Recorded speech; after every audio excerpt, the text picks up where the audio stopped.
President Trump with a stark warning to Hamas. If they don't disarm, we will disarm them. They know I'm not playing games. Just one day after brokering a historic hostage exchange and ceasefire, our Karen Travers pressing Trump on the deadline he'll put on Hamas to give up its arms. A reasonable period of time, pretty quickly. A reasonable period of time. Trump's warning comes as Israel accuses Hamas of violating its ceasefire agreement, failing to return all bodies of hostages who were killed.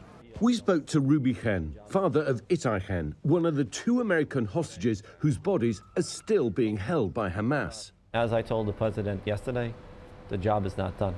There are still 24 hostages left behind. There are no less hostages than the 20 that came out, and there's an obligation both for the Israeli government as well as the U.S. government when it comes to my son, the youngest U.S. citizen taken captive over 2 years ago, to bring him back home. Stories of the horrors of captivity and the joy of release now surfacing from the released hostages. Omri Moran, now reunited with his wife and 2 daughters.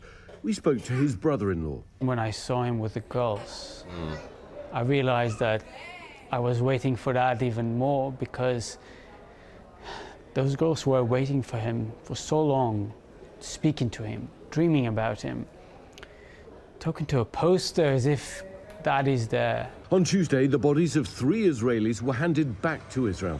Hamas says some of the others remain trapped under rubble from buildings destroyed in the war. Palestinian prisoners released by Israel now returning to a home that's unrecognizable. This man came back to find his wife and children have been killed. My daughter's birthday was supposed to be in 5 days, he says. My loved ones, they're dead. The United Nations and aid organizations now hoping to scale up operations to begin to ease the humanitarian crisis in Gaza.